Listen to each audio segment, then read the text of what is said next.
எல்லாருக்கும் வணக்கம். கதைப்போமா with RJ. நம்மளோட சேனலில் வீரயுக நாயகன் வேல்பாரி சரித்திரத்தை நம்ம 20 நிமிஷமாக மொத்த புக்கையும் நம்ம கேட்டுட்டு இருக்கோம். நாங்கள் அடுத்த 20 நிமிஷத்தை இன்னைக்கு கேட்கலாம். பாரி 88. வளர்பிறை நிலவு வானில் எட்டி பார்த்து கொண்டிருந்தது. மூவேந்தர்களும் அவரவருக்கான பாசறை கூடாரத்தில் இருந்தனர். முசுகுந்தர் திசைவேலரை கண்டு வேந்தர்களின் வேண்டுகோளை ஏற்க செய்து அழைத்து வர போயுள்ளார். உதயஞ்சேரலால் அவனது கூடாரத்துக்குள் இருக்க முடியவில்லை. நேற்று இரவு அந்துவனை நிலைமான் கோல் சொல்லியாக தேர்வு செய்வோம் என்று சொன்ன குலசேகர பாண்டியன் இன்று ஏன் மாற்றினார்?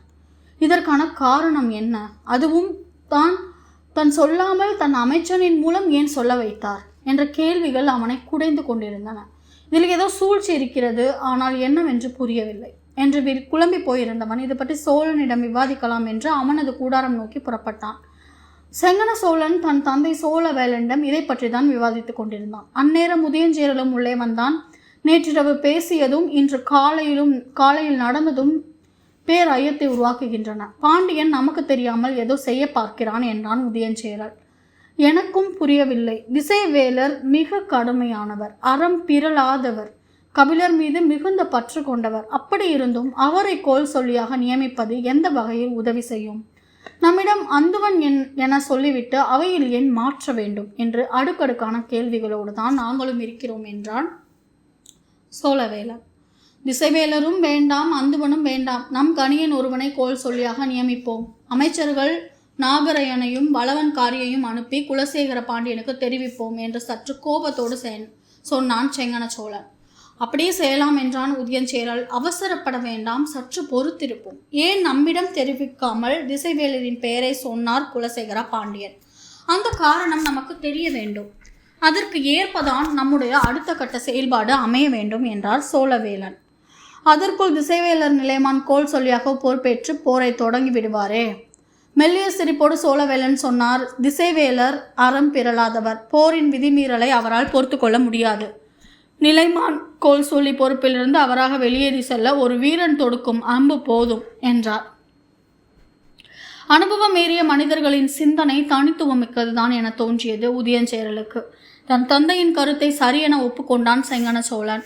குலசேகர பாண்டியனின் செயலுக்கு காரணம் என்ன என்பதை அறிவதுதான் இப்போது முக்கியம் என்பதில் அனைவரும் உடன்பட்டனர். பெரும் குழப்பத்திலும் கட்டுப்படுத்த முடியாத கோபத்திலும் இருந்த புதியவெப்பன் குதிரையில் ஏறி கருங்கை வாணனை பார்க்க விரைந்தான். மருத்துவ கூடாரத்தில் இருந்து அவனோடு நேற்று நள்ளிரவு வரை பேசிக் கொண்டிருந்தான். மீண்டும் இன்றிரவு அவனை காண வந்துவிட்டான். இளவரசன் உள்ளே வந்ததும் மருத்துவர்களும் உதவியாளர்களும் கூடாரத்தை விட்டு வெளியேறினர். நேற்றிரவு மூவேந்தர்களும் கூடி என்ன பேசினார்கள் என்பது புதியவர்பனுக்கு தெரியாது. அவனை பொறுத்தவரை திசைவேலரை கோல் சொல்லியாக நியமித்ததுதான் பேரதிர்ச்சியாக இருந்தது. கடும் கோபத்தோடு வந்து செய்தியை கருங்கைவாணனிடம் பகிர்ந்து கொண்டான். கருங்கைவாணனுக்கும் பேரதிர்ச்சியாக இருந்தது.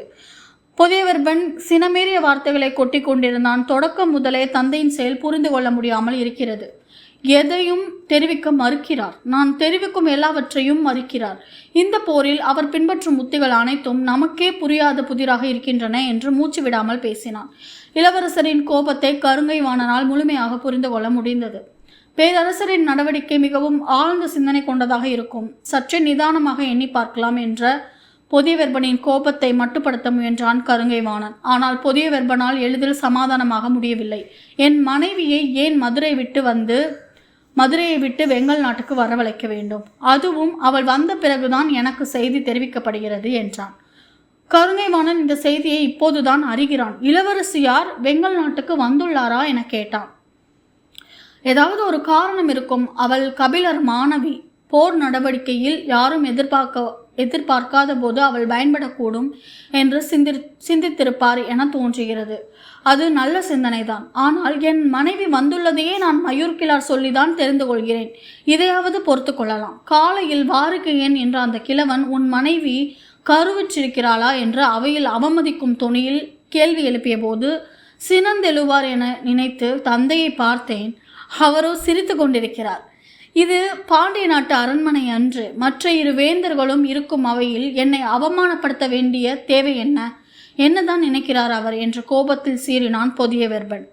சிறிது நேரம் பதிலின்றி அமைதியாக இருந்த கருங்கை வாணன், பேரரசரின் செயல் நமக்கு கவலையை தந்தாலும் அதற்குள் ஆழ்ந்த பொருள் இருப்பதை நாம் பல நேரத்தில் உணர்ந்துள்ளோம்.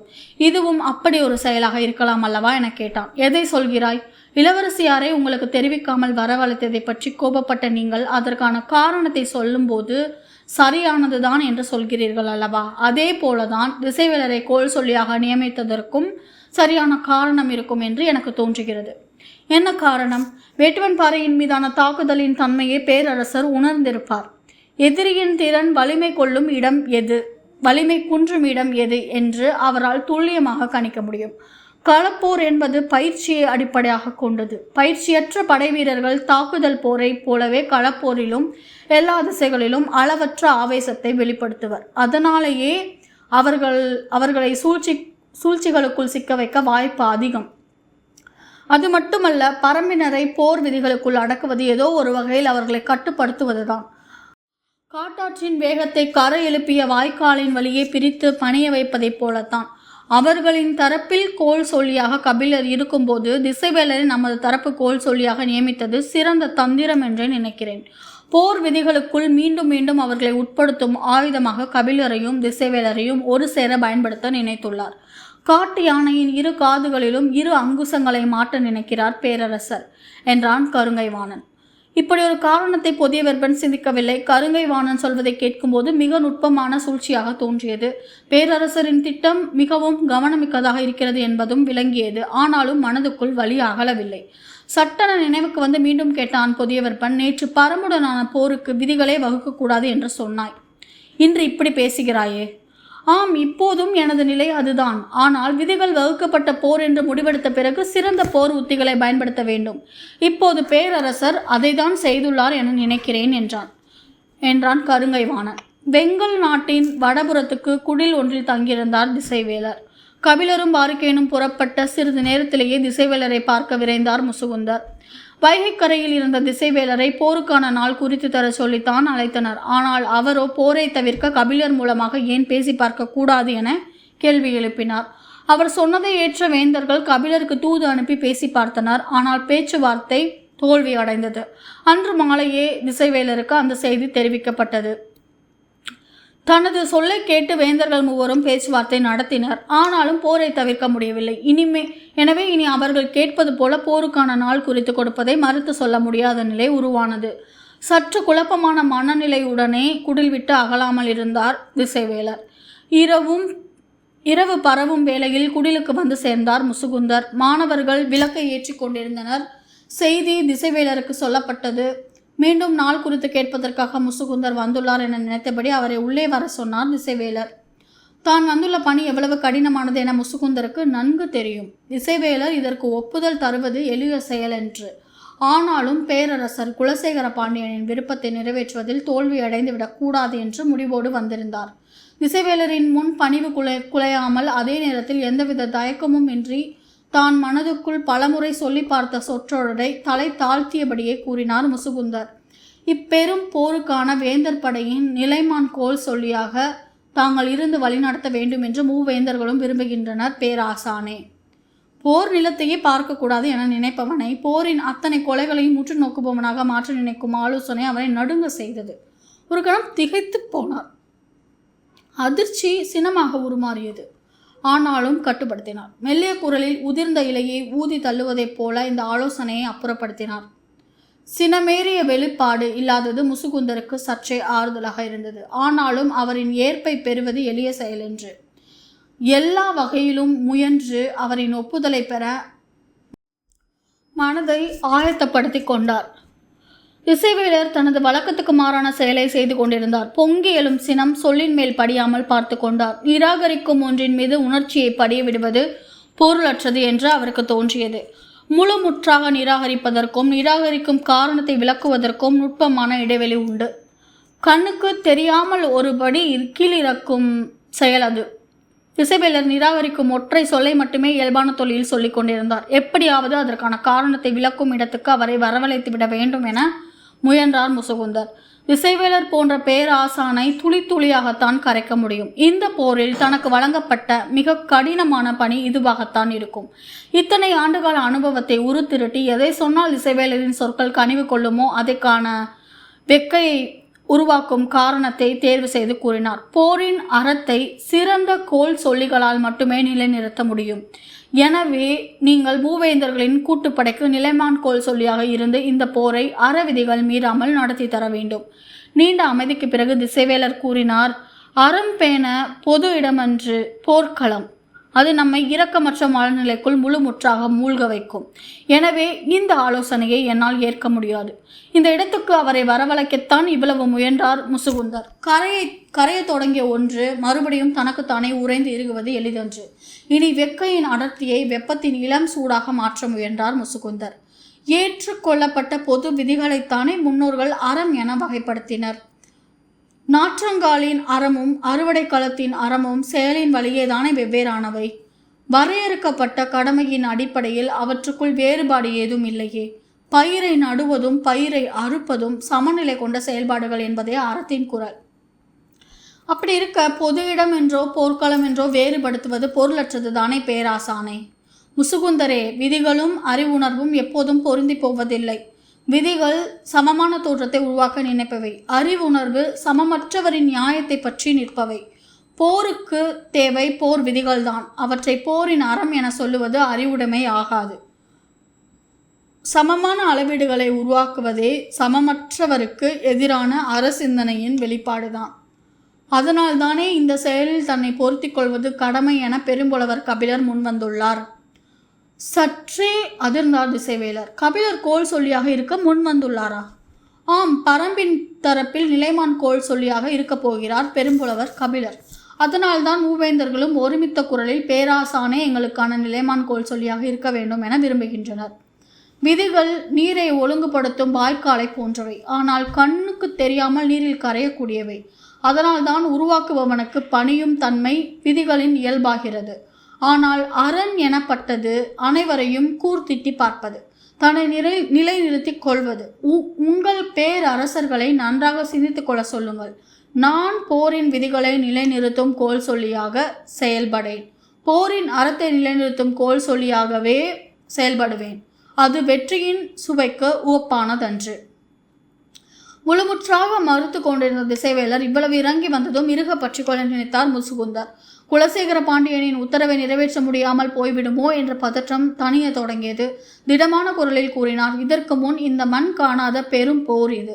மூவேந்தர்கள் ஓர் அணியில் அணிவகுத்து நிற்கப் போகின்றனர். பறவைகளால் பறந்து கடக்க முடியாத நிலப்பரப்பில் வீரர்கள் வாளைந்து நிற்பர். இந்த மாபெரும் போரை அறம் பிறலாமல் நடத்த வேண்டும் என்று பாண்டிய பேரரசர் கருதுகிறார். வரலாறு இருக்கும் வரை இந்த போர் நிலை பெறப்போகிறது. இதில் அடைய போகும் வெற்றி எந்த வகையிலும் குறை உடையதாக கூடாது என்பதில் குலசேகர பாண்டியன் மட்டுமல்ல, மற்ற இரு பேரரசர்களும் மிகுந்த விருப்பத்தோடு இருக்கின்றனர். எனவேதான் தங்களின் ஒப்புதல் தலையாதது என கருதுகின்றனர் என்றார். திசைவேலர் எதிர் சொல்லின்றி அமைதியானார். வைகையின் தென் திசையில் நீங்கள் குடில் அமைத்திருந்தால் வெள்ளத்தை கடந்து அந்துவனால் வந்து உங்களை கண்டு பேசியிருக்கவே முடியாது. நீங்கள் வட திசையில் குடில் அமைத்ததே இங்கு வந்து சேருவதற்காகத்தான். எனவே திசைவேலர் இதற்கு ஒப்புதல் தருவார் என்ற நம்பிக்கையோடு என்னை அனுப்பி வைத்தார் பேரரசர் என்றார் முசுகுந்தர். இதற்கு பிறகும் பதிலின்றி இருக்க முடியவில்லை. சற்றே தலையசைத்தார் திசைவேலர். மகிழ்ச்சி பொங்க அவரது கால் தொட்டு வணங்கினார் முசுகுந்தர். மறுநாள் அவை கூடியது. கபிலரும் வாருக்கையனும் வந்து சேர்ந்தனர். சிறிது நேரத்தில் திசைவேலர் வந்தார். அவர் நிலைமான் கோல் சொல்லியாக இருக்க எப்படி ஒப்புக்கொண்டார் என கபிலருக்கு பெரும் வியப்பாக இருந்தது. பேரரசர்களோ அதிர்ச்சியில் உறைந்திருந்தனர். மருத்துவ கூடாரத்தில் இருந்து கருங்கைவாணனும் வந்து சேர்ந்து விட்டான். குலசேகர பாண்டியனின் தந்திரம் மிக்க செயல் இது என்று அவன் நினைத்தான். ஆனால் குலசேகர பாண்டியனோ ஏறக்குறைய கலங்கிய நிலையில் இருந்தார். நேற்று நடுப்பகலில் பேச்சுவார்த்தை முடிந்ததும் அப்படியே போய் மயங்கி தூங்கியவர் நள்ளிரவுதான் எழுந்தார். அதன் பிறகுதான் என்ன நடந்தது என கேட்டறிந்தார். நிலைமான் கோல் சொல்லியாக திசைவேலரை தேர்வு செய்ததை கேள்விப்பட்டு நடுங்கி போனார். எப்படி இது நடந்தது என அவைக்குள் இருந்த பணியாளர்களிடம் மீண்டும் மீண்டும் கேட்டார். தான் எப்படி ஒப்புதல் கொடுத்தோம் என்பது அவருக்கு புரியவே இல்லை. முசுகுந்தர் எங்கே என கேட்டார். திசைவேலரிடம் ஒப்புதல் பெற போயுள்ளார் என்று தெரிவித்தனர். இவ்வளவு குழப்பங்களுக்கு பிறகும் அவருக்கு இருந்த நம்பிக்கை திசைவேலர் இந்த ஆலோசனையை ஏற்றுக்கொள்ள மாட்டார் என்பதுதான். எனவே நாம் முன்னரே தெரிவித்தபடி நாளை காலை அந்துவனை நிலைமான் கோல் சொல்லியாக தேர்வு செய்து விடலாம் என நினைத்து அந்துவனுக்கு செய்தி சொல்லி ஆயத்த நிலையில் இருக்க சொன்னார். ஆனால் அதிகாலையில் தான் செய்தி வந்தது திசைவேலர் ஒப்புதல் வழங்கிவிட்டார் என்று. குலசேகர பாண்டியனுக்கு செய்தி சொல்லப்பட்ட அதே நேரத்தில் மற்ற இரு பேரரசர்களுக்கும் செய்தி சொல்லப்பட்டு விட்டது.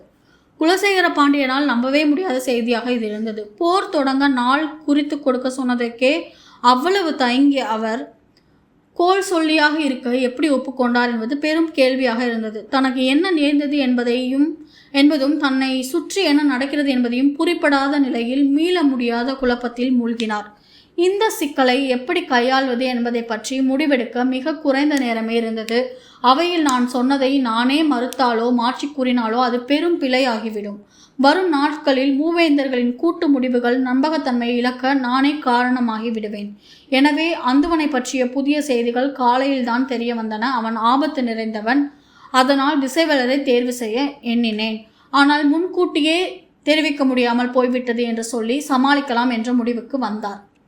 எனக்கு என்ன நேர்ந்தது? சற்றே நினைவு தவறி மீண்டது போல் உள்ளது. காலையில் உண்ட உணவால் அப்படி ஆனோமோ? இது தற்செயலா அல்லது யாராவது திட்டமிடப்பட்டதா என்ற அவருள் கேள்விகள் எழுந்தபடியே இருந்தன. அனைத்தையும் தீவிரமாக விசாரிப்பது என முடிவுக்கு வந்தார். நடந்துள்ள நிகழ்வுகள் அனைத்திலும் மிக துடிப்பாக செயல்பட்டுள்ளவர் முசுகுந்தர். அவையில் திசைவேலரின் பெயரை சொன்னதும் நள்ளிரவு வரை அவருடன் வாதாடி ஒப்புதல் பெற்றதும் இப்போது அவைக்கு அழைத்து வந்துள்ளதும் முசுகுந்தர் தான். இவை அனைத்திலும் மிக தீவிரமாக அவர் செயல்பட்டுள்ளார். குலசேகர பாண்டியனின் ஐயம் முசுகுந்தரின் மீது படர தொடங்கியது. ஆனாலும் இப்போது நடக்க வேண்டியதில் மிக மட்டும் கவனமாக இருப்போம் என முடிவுடன் அவையில் அமர்ந்திருந்தார். திசைவேலரும் கபிலரும் ஒருங்கே அமர்ந்திருக்கும் பேரவை. வேந்தர்களும் அவர்களின் தளபதிகளும் அமர்ந்துள்ளனர். உடன் பரம்பு நாட்டு பெருங்கிழவர் வாரிக்கையன் இருந்தார். மாபெரும் மனிதர்களால் நிறைந்த அவை இது. வேட்டுவன் பாறைக்கு வந்து திரும்பிய திசைவேலரை இவ்வளவு விரைவாக போர்க்களத்தில் காண்போம் என்று கபிலர் எண்ணவில்லை. கவலை தோய்ந்த முகத்தோடு அவரை அருகில் சென்று வணங்கினார். அவரின் முகக்கவலையை உணர முடிந்தது. என்ன சொல்வதென்று சிந்தித்தபடி திசைவேலர், புலி முன் ஆடா, புலி முன் புலியா, புலி முன் யானையா என்பதை இணைந்து கண்டறிய போகிறோமா என கேட்டபடி இருக்கையில் அமர்ந்தார் திசைவேலர். முகத்தில் பரவிய சிறு சிரிப்போடு தனது இருக்கையில் அமர்ந்தார் கபிலர். திசைவேலர் அமர்ந்ததும் போர் விதிகளுக்கான பேச்சுவார்த்தை தொடங்கியது. இதுவரை வழக்கத்தில் உள்ள விதிமுறைகளை கூறுங்கள் என்றார் திசைவேலர். குலசேகர பாண்டியனின் வலதுபுறம் இருந்த முசுகுந்தர் எழுந்த அதே நேரத்தில் சோழவேலனின் பக்கத்தில் இருந்த வளவன்காரி கையில் ஏட்டுடன் எழுந்து முன்வந்தான். உள்ளே வந்து அமர்ந்ததிலிருந்து வாரிக்கையன் அவையில் உள்ள ஒவ்வொரு முகத்தையும் கூர்ந்து பார்த்து கொண்டிருந்தார். குழப்பமும் பதற்றமும் மிரட்சியுமாக முகங்கள் இருந்தன. மிகுந்த தெளிவோடு இருந்த ஒரே ஒரு முகம் முசுகுந்தரின் முகம் மட்டுமே. குலசேகர பாண்டியன் இட்ட கட்டளைப்படி பேராசன் திசைவேலரின் ஒப்புதல் பெற்று அவரை அழைத்து வந்து விட்டேன் என்ற மகிழ்வில் இருந்தார். ஆனால் தனக்கு எதிர் திசையில் இருந்த சோழ நாட்டு அமைச்சன் வளவன்காரி கையில் ஏட்டோடு முன்னகர்ந்து வந்தது அவருக்கு சற்றே அதிர்ச்சியாக இருந்தது. திரும்பி பேரரசரை பார்த்தார். குலசேகர பாண்டியன் கையை காட்டி முசுகுந்தரை இருக்கையில் அமர சொன்னார். நம்ப முடியாத அதிர்ச்சியோடு பின்னிருக்கையில் போய் அமர்ந்தார் முசுகுந்தர். வளவன்காரி போர் விதிகளை படிக்க தொடங்கினான். போர்க்களம் எதிரியை கொன்றளிக்கும் உரிமையை ஒவ்வொரு வீரனுக்கும் வழங்குகிறது. ஆனால் அந்த உரிமையை சில கட்டுப்பாடுகளும் ஒழுங்குமுறைகளும் உண்டு. அதையே போர் விதிகள் என்கிறோம். படை என்பது இரு தரப்பானது. அதன் எண்ணிக்கை அவரவரின் வலுவை பொறுத்தது. எக்காரணம் கொண்டும் எண்ணிக்கையின் மீது இன்னொருவர் சம உரிமை கோர முடியாது. போர்க்களம் என்பது வெற்றி தோல்விகளை கண்டறியும் இடம். அதில் தீர்ப்பு சொல்ல யாரும் தேவையில்லை.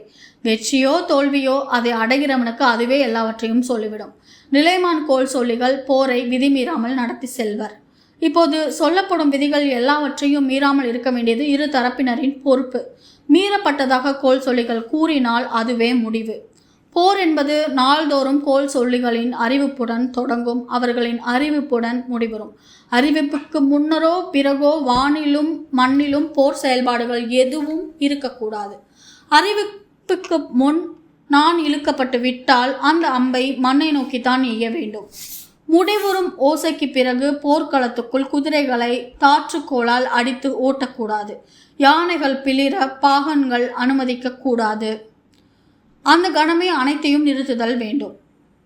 தாக்குதல் கண்டு புறமுதுகிட்டு ஓடுகிறவனையோ, கைகூப்பி வணங்குகிறவனையோ, அவிழ்ந்த தலைப்பாகையை சரி செய்கிறவனையோ, ஆயுதம் இழந்தவனையோ தாக்கக்கூடாது. காலாட்படையுடன் தான் மோத வேண்டும். அதே போல குதிரைப்படையும் யானைப்படையும் தேர்ப்படையும் தன்மையொத்த படைகளுடன் மட்டுமே மோத வேண்டும். தேரை ஓட்டும் பலவனும் யானையை செலுத்தும் பாகனும் போர்க்களத்தில் இருந்தாலும் அவர்கள் போர் வீரர்கள் அல்லர். எனவே அவர்கள் ஆயுதங்களை தொடக்கூடாது. அவர்களின் மேல் ஆயுதங்களை பயன்படுத்தக்கூடாது. ஆயுதங்களில் விலங்கினங்களின் நஞ்சையோ தாதுக்களின் நஞ்சையோ பயன்படுத்துதல் கூடாது.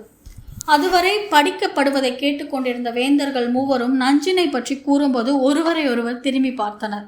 இது பொதுவாக எல்லா போர்களிலும் உள்ள விதிதான். ஆனால் எந்த போரிலும் திசைவேலர் போன்ற மாமனிதர் நிலைமான் கோல் சொல்லியாக இருந்ததில்லை. எனவே இந்த விதி படிக்கப்படும் போது சற்றே கலக்கமாக இருந்தது.